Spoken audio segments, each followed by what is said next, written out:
the poor young girl was left with her cruel stepmother, who disliked the girl intensely because of her natural beauty and her tender heart, while her narcissistic sister lived the young girl was forced to live as a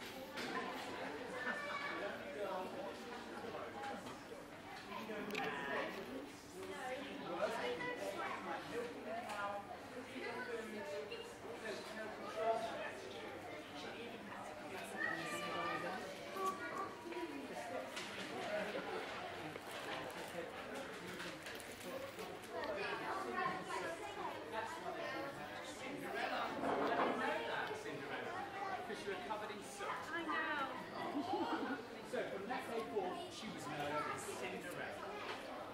As years passed, Cinderella's stepmother became increasingly jealous of her beauty and angered by her kind-hearted nature, and so she heaped more chores on the poor girl than ever before. Cinderella boiled inside her, and she still had no one to look up to or to help her.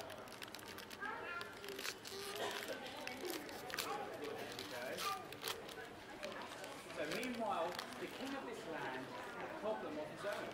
His only son had travelled the countryside seeking a princess to marry and had found no girl to his liking. Wishing to make his son happy, the king planned a royal ball and to be attended by every fair maiden in the kingdom so that the prince would find true love.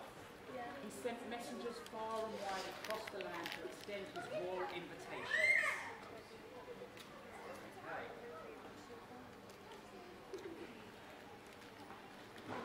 See what happens.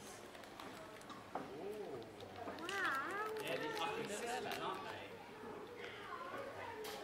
So days later, the blare of the trumpet started, Cinderella from her daily chores.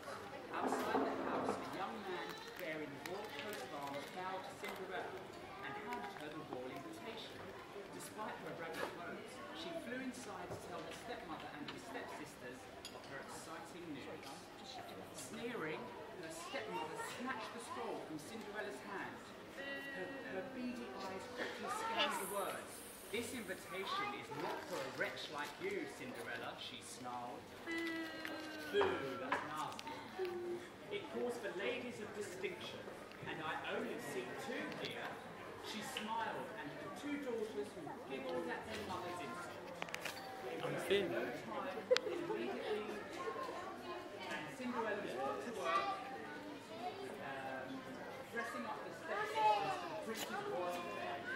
Talkative upcoming girls filled the house for weeks and weeks, and Cinderella designed and stitched the intricate earrings, hemmed petticoats, and styled the elaborate wigs. You see those big wigs, can't you? Cinderella could not help but think how wonderful it would be to go to the prince's ball herself. But alas, she knew it was not her fate. The day of the royal ball arrived, Cinderella spent time dressing and singing meals of her ungrateful stepsisters, even though her elder stepsister hadn't eaten a thing for days. She must have been starving. Cinderella broke more than a dozen laces trying to take in her corset tight into a slender shape. It took hours to powder and paint their faces. Ooh, look at that. Who's that? Who do you think that is? That's the evil stepmother, isn't it? So as she sat impatiently waiting for Cinderella to put the final touches on her wig, the elder sister sweetly asked, "Cinderella, my dear, do you still want to go to the prince's ball?" "Certainly I do," said Cinderella excitedly, "but I have neither a dress nor the means to go." Looking over Cinderella's shabby clothing, her stepmother replied, "You are quite right.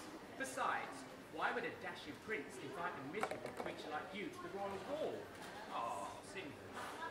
Perhaps to wash the master's dishes or to clean the royal stables," the younger sister answered, as the three women burst into cruel laughter.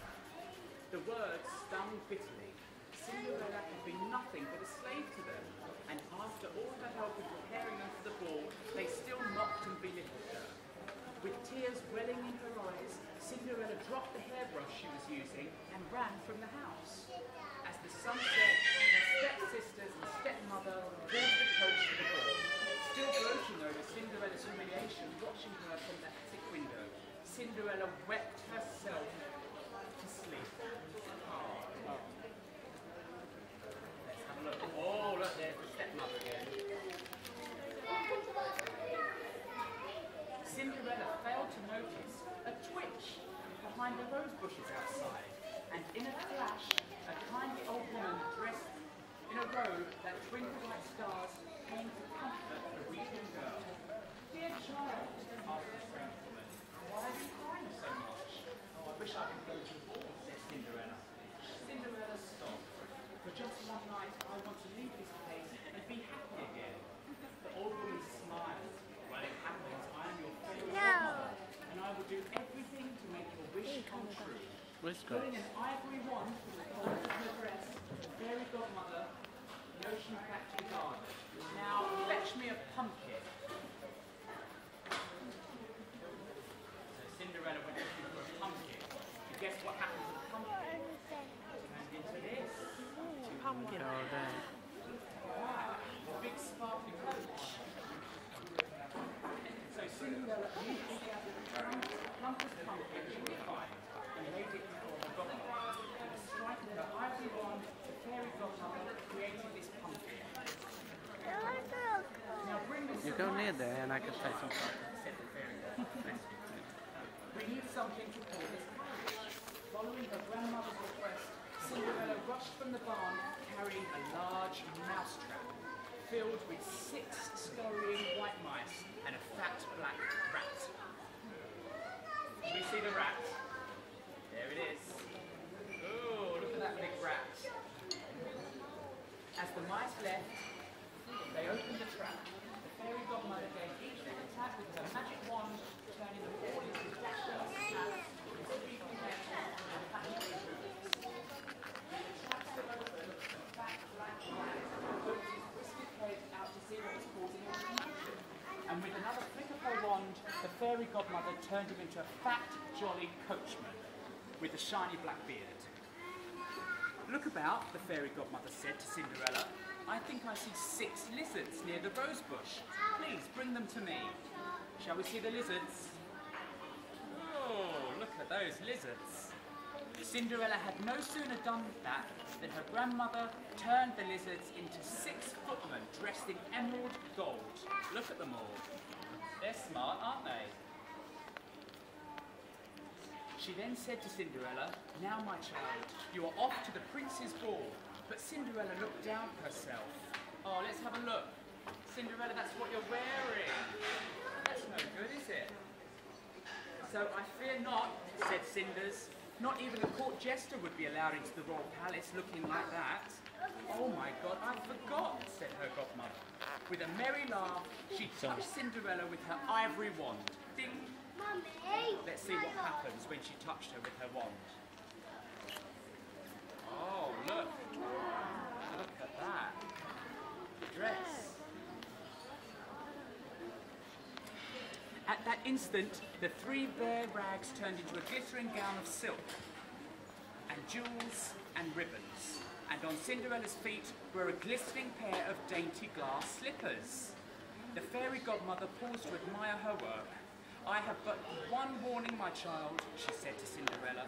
"Be certain to leave the ball before the clock strikes midnight, for that is when my magic spell will end, and all will return to the way it was." Oh. Able to contain her joy and excitement, Cinderella promised she would do so, and then eagerly climbed into her magic coach and sped off to the prince's ball. Here we go. Who's this? Cinderella was speechless when she arrived at the royal palace, for she had never seen anything so grand in all her life. Hundreds of courtiers dressed in lavish finery paraded across the marble floors. As Cinderella, excited in her shining coach, everyone stopped to stare in awe at the beautiful, mysterious visitor. Whispers travelled quickly throughout the court, and soon the prince was told of the arrival of a stunning princess whom nobody knew. He rushed to greet Cinderella and was instantly taken with her loveliness, quiet and grace. So there's the prince there. Okay. Before the dancing began, the guests were treated to a scrumptious banquet. The prince ate a little, so bewitched he was by Cinderella's beauty. As fate would have it, Cinderella was seated next to her two selfish stepsisters, who did not even recognise her. Thinking her to be a princess from a far-off land, the shallow sisters fawned over Cinderella's, complimenting everything about her. Cinderella returned the flattery. "My, such lovely gowns," she said. "Who is your seamstress?" Well, of course, that was Cinderella, wasn't it? "Only the finest and most expensive tailor in the kingdom," they replied. There they are, that's Cinderella talking to the two sisters. Cinderella smiled to herself, knowing that she had made both gowns with her own two hands. Here we are. Look at that. That's the palace. After the grand feast, the prince led Cinderella into the ballroom. "May I have this dance, fair maiden?" he inquired. Cinderella blushed and smiled timidly. "I have never danced before," she replied. "I would be honoured to show you," he said. He bowed and took her hand, leading Cinderella through the crowds of the royal court. The prince swept her across the entire ballroom in a grand waltz. Cinderella laughed as she danced with the charming young prince, never before feeling so free. The older king smiled. He watched his son and the mysterious princess dance gracefully to the music. The beautiful girl had enchanted the whole palace with her matchless beauty and her simple charm. Ah, you've got simple charm, Cinderella. The evening passed quickly, and soon the palace clock struck 11:75, reminding Cinderella of her godmother's warning. Reluctantly, she excused herself from the prince and hurried away as fast as she could. She fled, nimble as a deer, moving so quickly that she did not notice that one of her glass slippers had slid off and it was left behind. The prince followed, but could not catch up with her. Cinderella dashed outside the palace before the magic spell wore off, and at the final stroke of midnight, the enchanted gown quickly turned back into tattered rags. The magical coach became a pumpkin once again, and the mice, lizards and rats all scurried into the darkness. Cinderella hurried to reach home before the stepmother and the sisters arrived. Meanwhile, the prince searched the palace grounds in vain for his elusive princess. He did not even know her name. He was questioned by the guards of the palace, but they had seen not one but bedraggled peasant girl.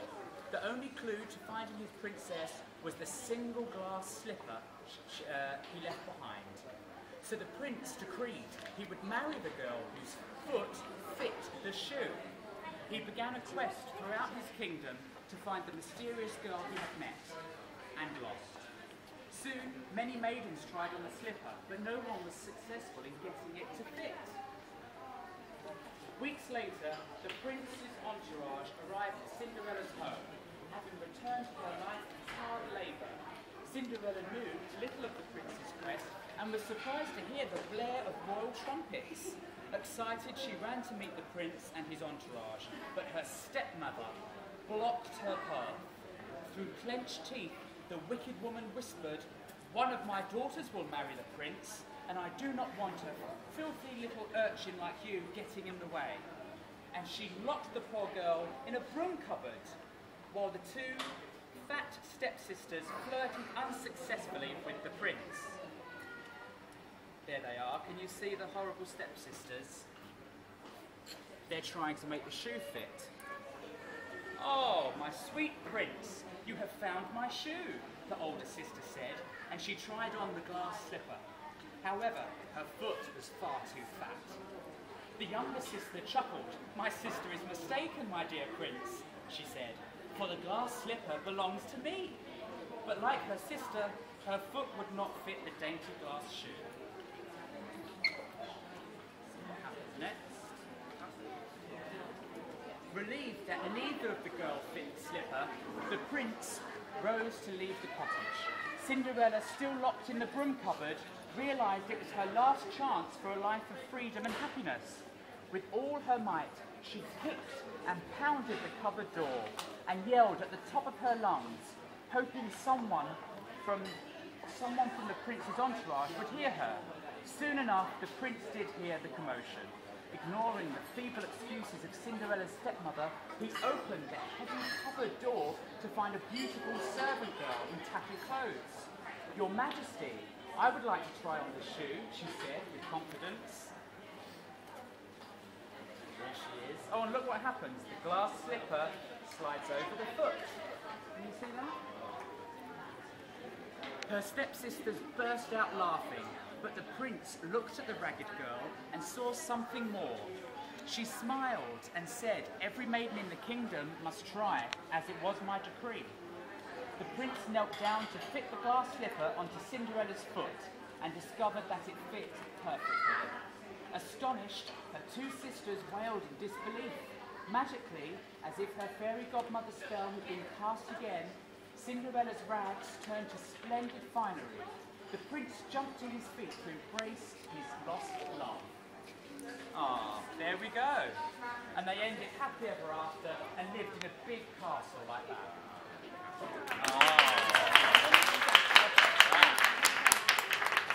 Thank you very much, Dandini. Thank you. So we're going to give this beautiful book, this beautiful pop-up book, we're going to give as a prize, and Cinderella is going to judge your the colouring that you've been doing. So if you'd like to hand in your colouring sheets.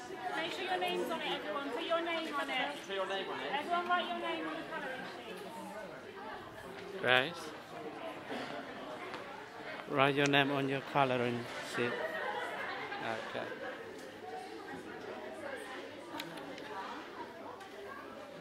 Okay? Put down her name on it.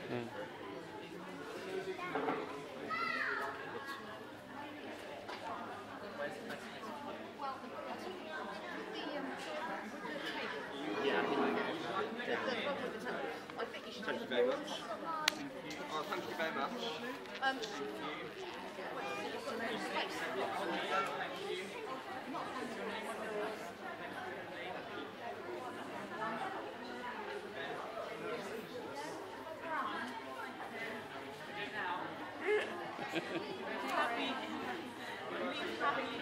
Yeah. I think it's got some sparkle everywhere. It's got sparkle on her face everywhere now. Yeah.